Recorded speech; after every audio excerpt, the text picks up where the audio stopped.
Good morning. If you would get a Bible out and turn with me to the book of Acts, chapter 26. Acts 26, that's where we'll begin in this period of our time together. Acts chapter 26.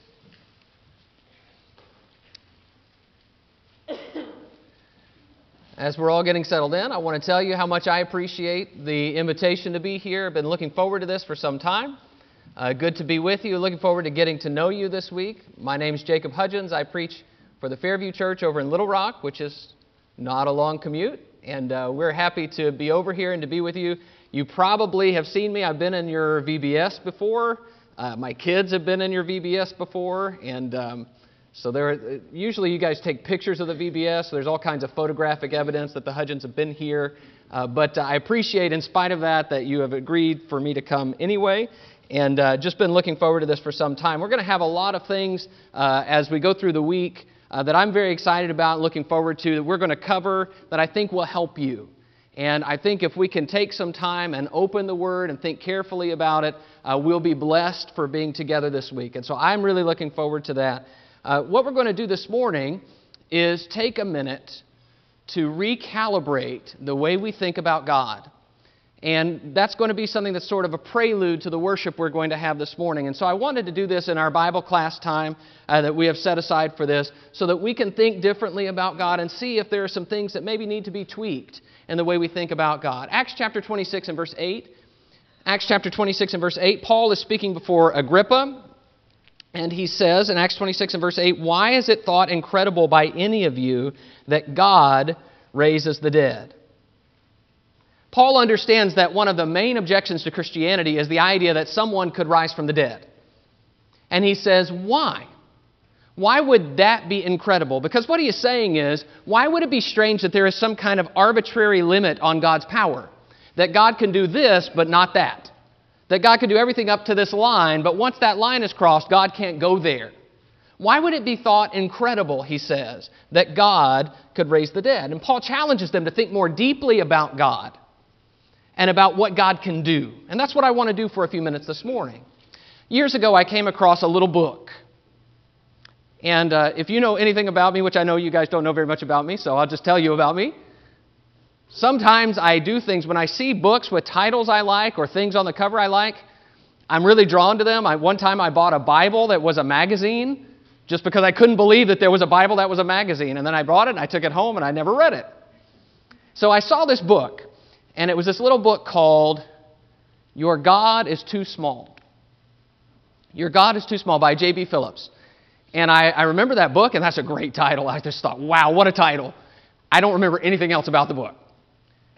And so I believe that Phillips' argument in the book was essentially what we're talking about, that sometimes when we think about God, our vision of God is too small. And he did that in a powerful way by saying, the God you believe in is too small for a God, and challenging us to think deeper about that.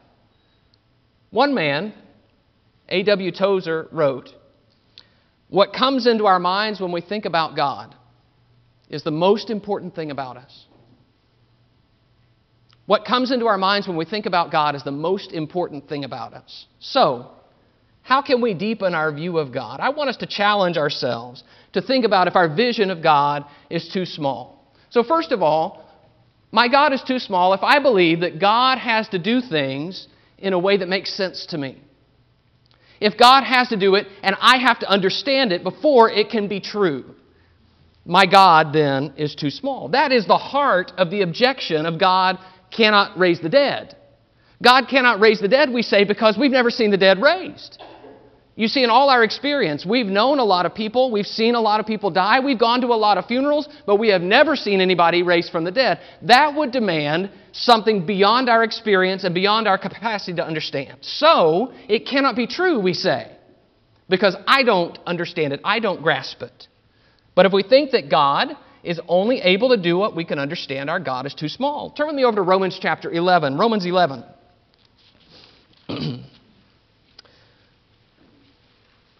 Romans 11 is at the culmination of this long section of this awesome letter where he has been arguing from really the beginning about how man has had this breach in his relationship with God, and God has mended the breach through Jesus, how God has reconciled us to himself, how now we live in a new life in the Spirit, how God has also worked that together so that Jews and Gentiles now can both through one body come to God.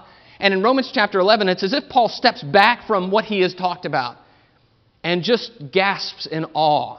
Romans chapter 11 and verse 33, he says, Romans 11:33, "Oh, the depth of the riches and wisdom and knowledge of God! How unsearchable are his judgments, and how inscrutable his ways! For who has known the mind of the Lord, or who has been his counselor, or who has given a gift to him that he might be repaid? For from him and through him and to him are all things. To him be glory forever. Amen."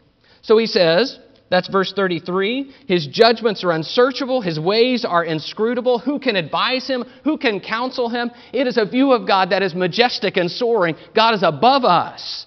And even at our best, we cannot fully grasp God. So, by definition, God's ways are going to be above us. God's vision, God's thoughts, sometimes even God's words are going to be above us. We are not always going to be able to make sense of God. Now, if we did, if we could, then we would be God. We would be on the same level with God. And we could say, "No, God, you're wrong about that because that doesn't make sense to me." But instead, since we are down here and God is up here, there are going to be things that are unsearchable and inscrutable to us. We are not the counselors of God. There's no open position where God says, "You know what? I need Jacob to tell me some things. I've got some blanks that I need him to fill in for me." God's not looking for a counselor. God is the counselor for us. And so there is a view of God that elevates him and in the same time lowers us. Go with me to 1 Corinthians chapter 1. 1 Corinthians 1.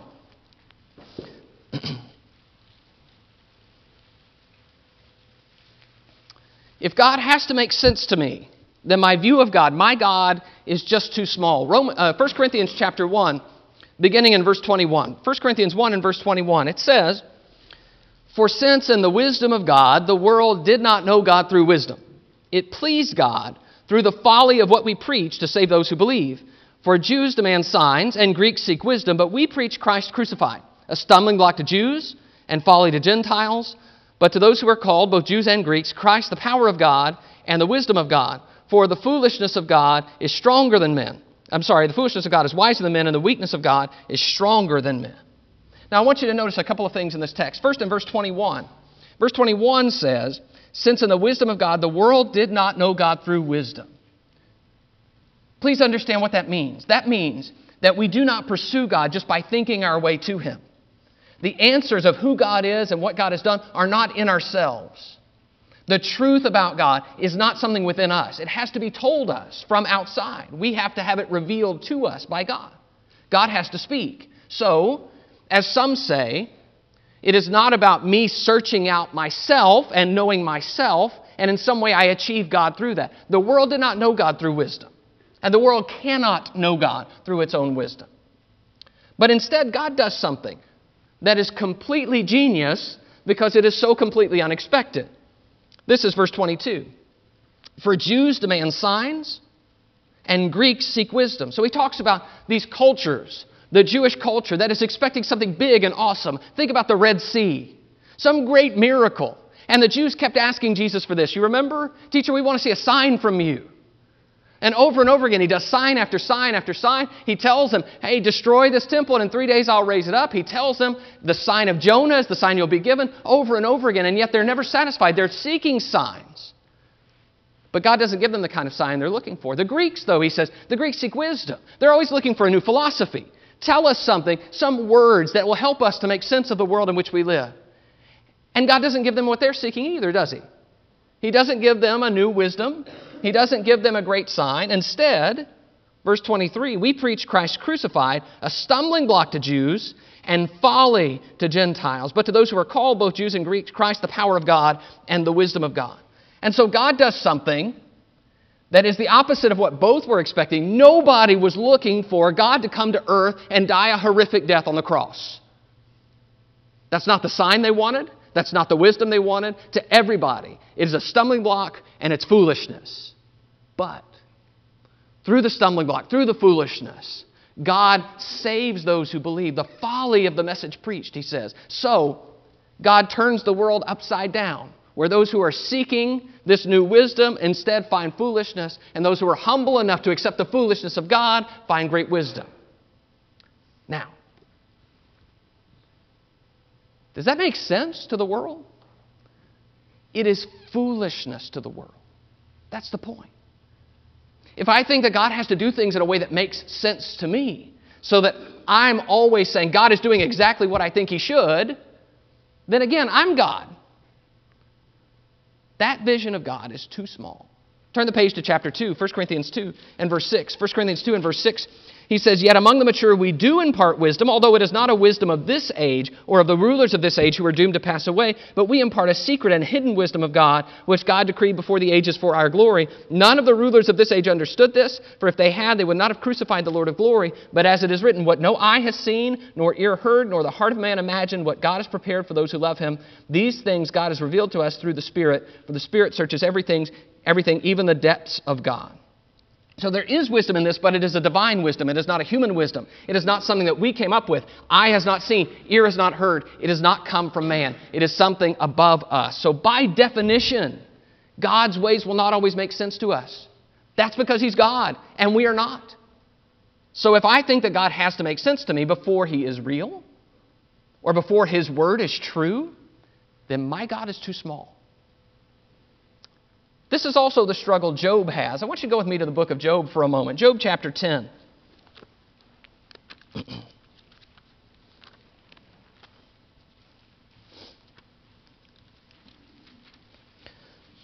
So Job is blessed by God. Job lives an upright and godly life.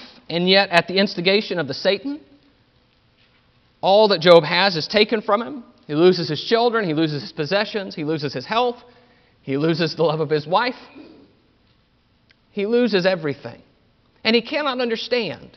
It does not make sense to him why God would do this to him. I want you to listen to his words in Job chapter 10, beginning in verse 1. Job 10 and verse 1, he says, "I loathe my life. I will give free utterance to my complaint. I will speak in the bitterness of my soul. I will say to God, do not condemn me. Let me know why you contend against me. Does it seem good to you to oppress and despise the work of your hands and favor the designs of the wicked? Have you eyes of flesh? Do you see as man sees? Are your days as the days of man, or your years as a man's years, that you seek out my iniquity and search for my sin, although you know that I am not guilty and there is none to deliver out of your hand? Let me know why," he says in verse 2. "Let me know why you contend against me. This doesn't make sense. I don't get it. I don't understand." Verse 3, "Does it seem good to you to oppress and despise the work of your hands and favor the designs of the wicked?" Are you seeking me out, he says, when you know I'm not guilty? It doesn't add up for Job. Does that mean that Job is right? The fact that it doesn't make sense to Job does not change the truth of God and the righteousness of God.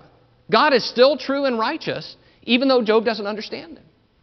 The problem here is that Job's vision of God is too small.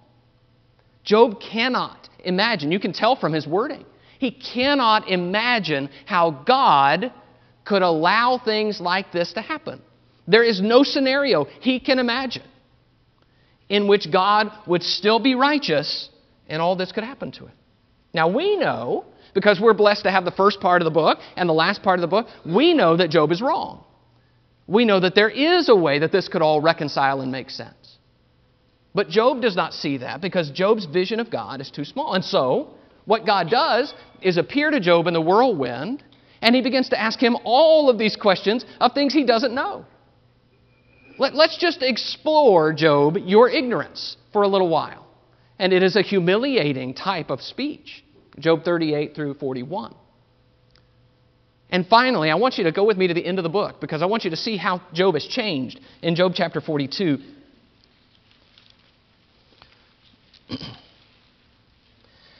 God has shown Job a greater vision of Him, of all the things God can do and all the things that He knows. And suddenly Job is changed by that, and his view of God has grown. Job 42, beginning in verse 1. Then Job answered the Lord, Job 42:1, Job answered the Lord and said, I know that you can do all things and that no purpose of yours can be thwarted. Who is this that hides counsel without knowledge? Therefore I have uttered what I did not understand, things too wonderful for me which I did not know. Hear and I will speak. I will question you and you make it known to me. I had heard of you by the hearing of the ear, but now my eye sees you. Therefore I despise myself and repent in dust and ashes. That verse 5 is powerful to me. I had heard of you by the hearing of the ear, but now my eye sees you. Now I see you as you truly are.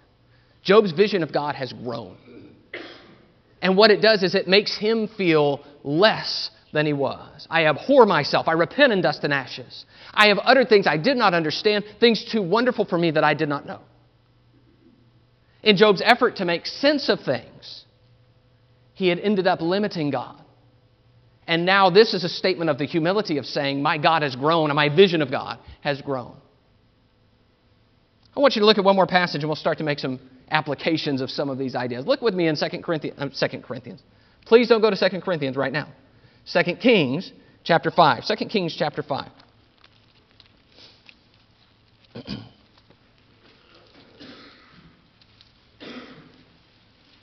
So this is the story of Naaman. You remember Naaman was the commander of the army of Syria. Naaman was a leper. And Naaman comes down at the instigation of a Jewish slave girl. He comes down to Israel and comes to the house of Elisha, the prophet. 2 Kings chapter 5, beginning in verse 9. It says, So Naaman came with his horses and chariots and stood at the door of Elisha's house. And Elisha sent a messenger to him, saying, Go and wash in the Jordan 7 times, and your flesh shall be restored, and you shall be clean. But Naaman was angry and went away, saying, Behold, I thought that he would surely come out to me and stand and call upon the name of the Lord his God, and wave his hand over the place and cure the leper. Are not Abana and Pharpar, the rivers of Damascus, better than all the waters of Israel? Could I not wash in them and be clean? So he turned and went away in a rage. But his servants came near and said to him, My father, it is a great word the prophet has spoken to you. Will you not do it? Has he actually said to you, Wash and be clean? So he went down and dipped himself 7 times in the Jordan according to the word of the man of God, and his flesh was restored like the flesh of a little child, and he was clean.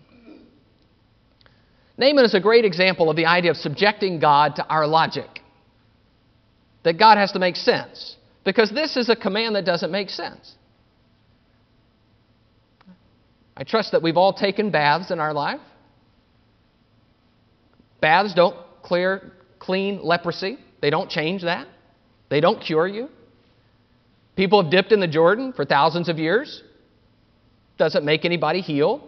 And what's the difference between dipping 6 times or 7 times?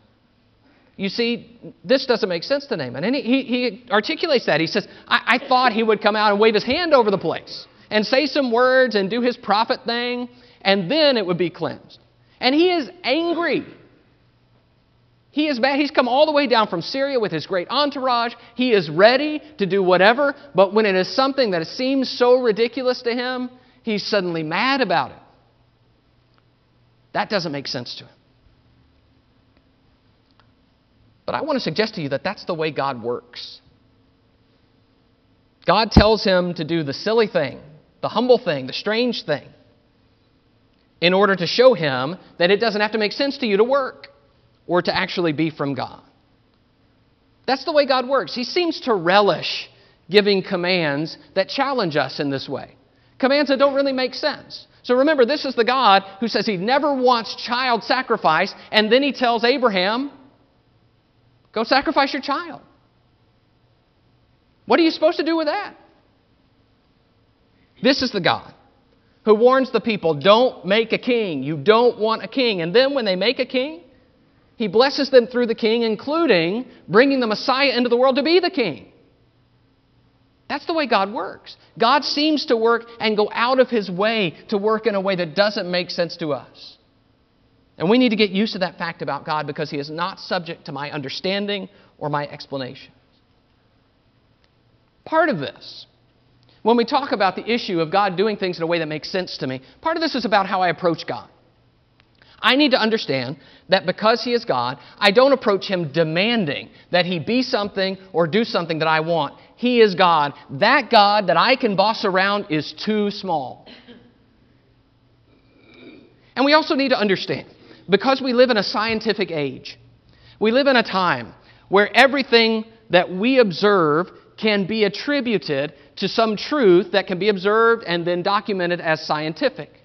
And so very often, because we can pursue truth through science,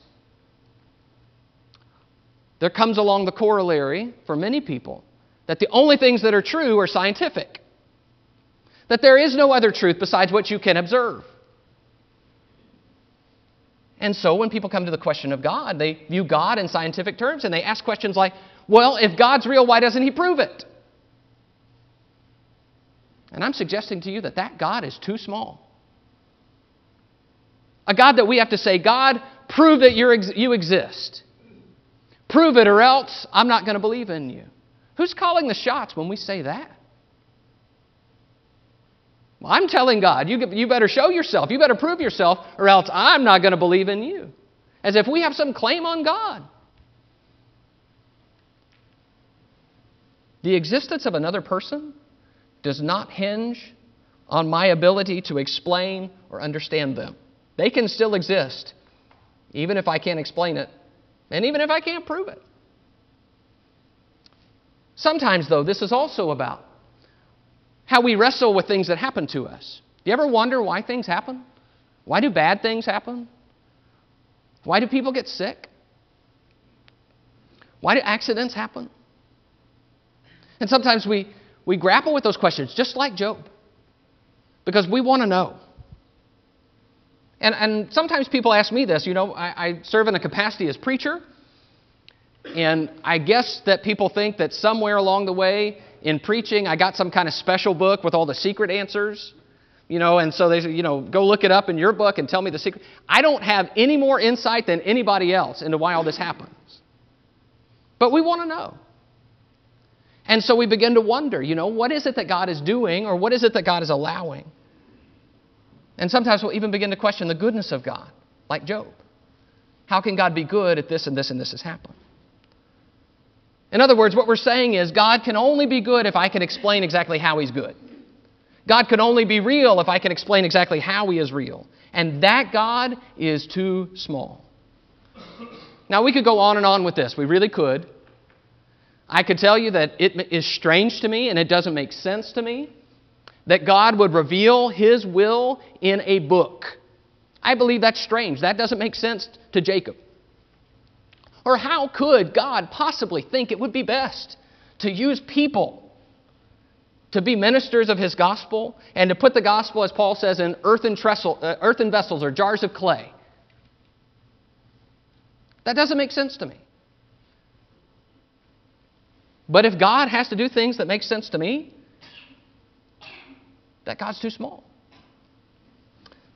Second thing, our God is too small if God has to do what I want Him to do. Let's go to the book of Judges for a moment. Judges chapter 6.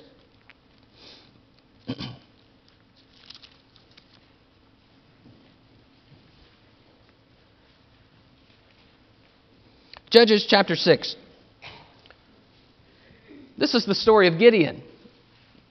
And in the very beginning, Gideon is sometimes cowardly and sometimes he has a lot of pluck, because he certainly talks back to the angel here.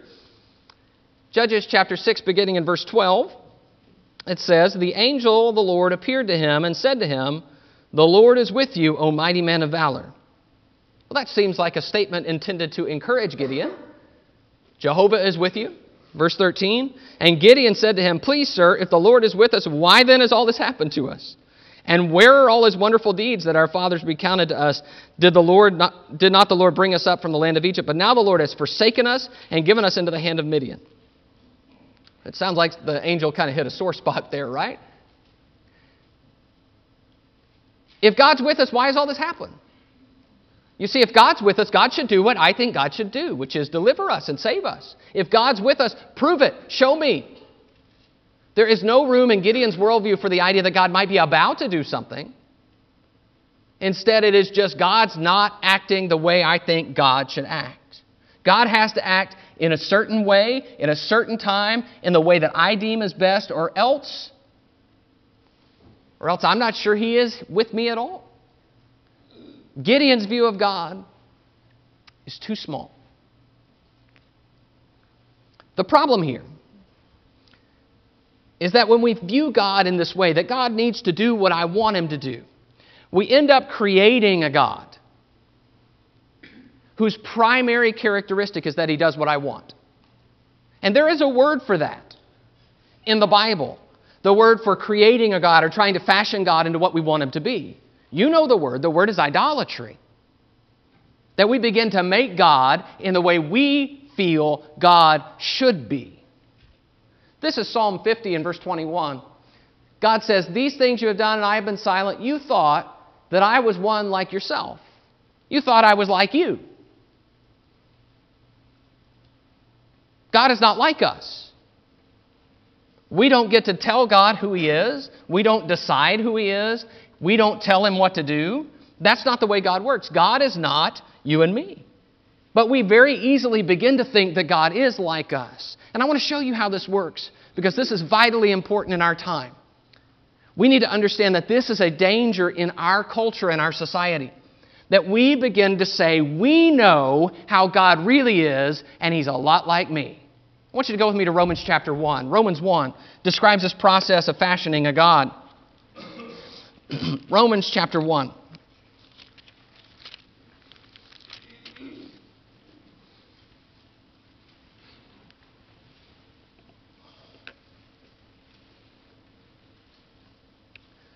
I want to read Romans chapter 1 beginning in verse 21. Romans 1 and verse 21. Don't go to Romans chapter 21. That doesn't exist. Romans 1 and verse 21. "For although they knew God, they did not honor him as God or give thanks to him, but they became futile in their thinking, and their foolish hearts were darkened. Claiming to be wise, they became fools and exchanged the glory of the immortal God for images resembling mortal man and birds and animals and creeping things. Therefore God gave them up in the lusts of their hearts to impurity, to the dishonoring of their bodies among themselves, because they exchanged the truth about God for a lie, and worshipped and served the creature rather than the Creator, who is blessed forever. Amen." Now, I want you to notice this text focuses on a couple of exchanges. The word is exchange. First, it is there in verse 23. They exchanged the glory of the immortal God for images resembling mortal man. And then in verse 25, because they exchanged the truth about God for a lie, worshipped and served the creature rather than the Creator. There is also an exchange that we're not going to talk about in verse 26, about exchanging the natural use for what's against nature. But the idea here is we're trading something, the real vision of God, the real nature of God, and we're saying, I don't want that. Instead, I want the God that I fashion. I want the God that's like what I think he should be. I want a God like me, like the creature. I want a God like mortal man. I want a God who has my attributes and does the things I need and want him to do. We begin to recreate God after ourselves. So, I like it when people are patient. So, God must be patient. Or, I like it when people don't say too much about my lifestyle. So I'll make God where he doesn't say much about my lifestyle. And we begin to emphasize the parts of God that we like and completely eliminate the parts of God that we don't like. Because we feel we get to tell God what to do, who he is, what he cares about. And we begin to lower God. We change him. And in our vision of him, we run his infinite glory through our finite minds. And we come out with what we want him to be. So, the God that I begin to fashion and I begin to worship, he doesn't demand too much of me, except that maybe I come to church every once in a while, sing some songs and give him some honor, and then go live the way I want to live. The God that I want to serve, well, he doesn't get mixed up in, trying to condemn sin, trying to change me, trying to criticize anything that I might like.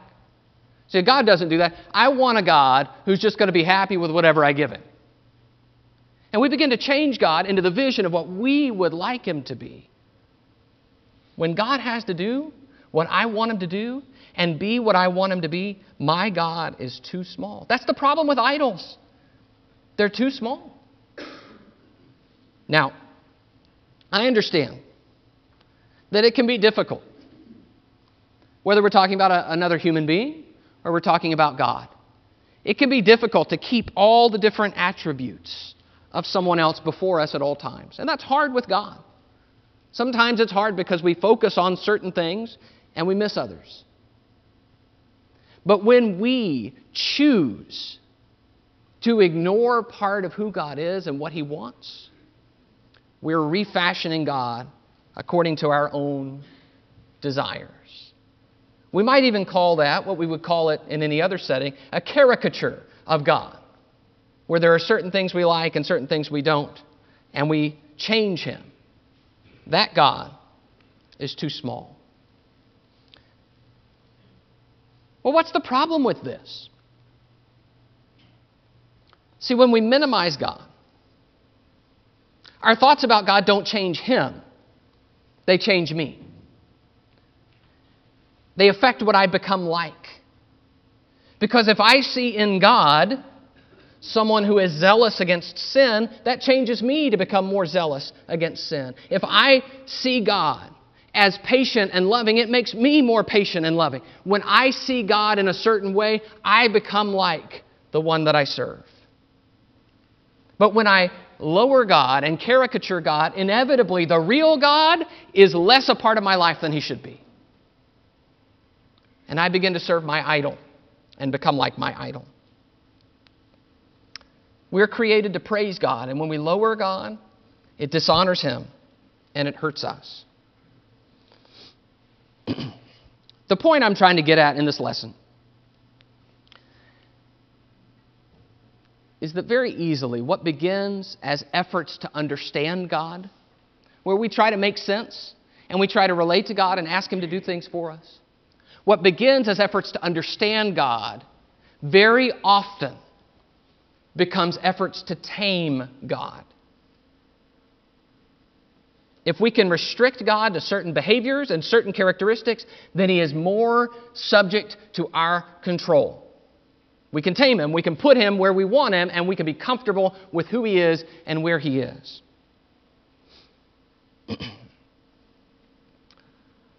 In the Chronicles of Narnia, C.S. Lewis pictures Jesus as Aslan.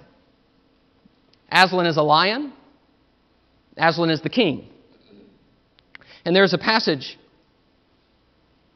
in which a little girl, learning that Aslan is a lion, asks the question, is he quite safe? Love the way British people talk. Is he quite safe? And one of the characters, Mr. Beaver, says, who said anything about safe? Of course he isn't safe, but he's good. So we're dealing with a God. God doesn't depend on us. We depend on Him. He is a God, and by definition, sometimes we're not going to be able to explain Him.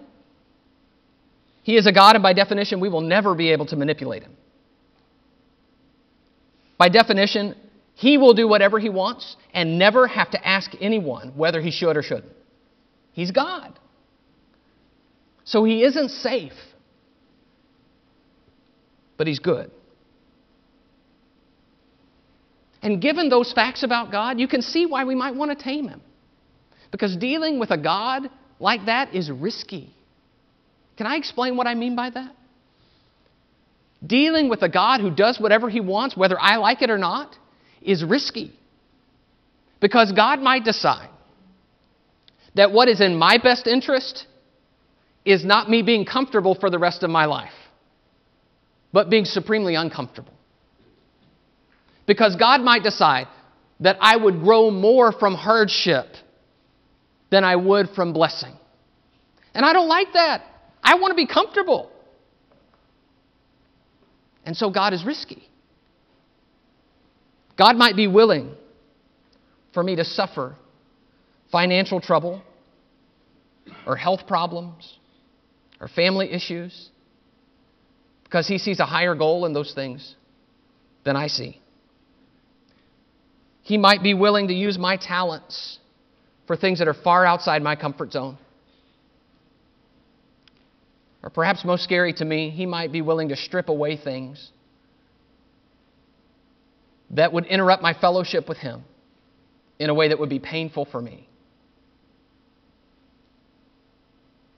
And God can do those things because not only can God do whatever He wants, but He loves me enough to make me hurt now for some good that will come later.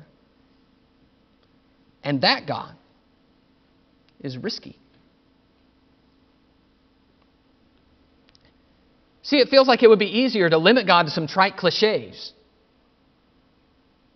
Like God always just wants us to be happy. Because that would make us feel a lot better. But again, that's not the truth about God. But to know that God is the way He is and to trust Him anyway is risky. Do you remember Shadrach, Meshach, and Abednego? Shadrach, Meshach, and Abednego are in Babylonian captivity. Nebuchadnezzar erects the giant statue. They're commanded to bow down before it. Of course, word gets to the king that they won't bow down before it. And so Nebuchadnezzar, who remember is the most powerful man on earth at this time, comes before them, the text says, in rage and fury. And he threatens them again with this fiery furnace. And he asks the question, who is the God who will deliver you from my hands? And they give one of the most amazing answers that I can imagine. If this be so, our God, whom we serve, is able to deliver us from the burning fiery furnace, and He will deliver us out of your hand, O king. But if not, be it known to you, O king, that we will not serve your gods or worship the golden image that you have set up. Their God is not too small. Do you see what they do? First they say, our God is able. There's no question here about whether God can do this. Our God is able to deliver us. But you see, there is also this idea in their minds. They know that just because God can do it doesn't mean He will. They don't have any claim on God. They don't boss God around. God is His own entity. He can do what He wants. And so they add this part, which are some of the most powerful words that I could imagine. But if not. But if He doesn't, be it known to you, O king, that we will not serve your gods. So if we have to die, we're going to die. If God decides it's not in His will for whatever reason to save us in this moment, that's God's business. But we're still going to serve Him. See, our faith is not contingent on what God does for us. Right and wrong are not determined by whether or not we're blessed if we do right. If God doesn't intervene, I'm still going to do right because I don't have any claim on God. They understand that the power here is in their ability to fully trust God even if He doesn't save them from this moment. Don't we feel that tension? I remember being told as a young man, if you stand up for what's right, people will respect you. Sometimes they do. But I found very often they do not. And when things and situations in my life have gone wrong, I wasn't ready for the disrespect that I got. In my view, it is much more powerful to say, sometimes people will respect you, but we do what's right anyway. And if not, I'm still going to stand up for the Lord. This is where we are. We serve a God who of His own volition has chosen to interact with us. He's chosen to love us despite our rebellion. He's chosen to send His Son to die for us, which is all the more powerful when we process His greatness. And through that sacrifice, what He wants is to have a relationship with us and to live eternally with Him. God is bigger than we can imagine. So let's not minimize Him. Thank you so much for your attention this morning.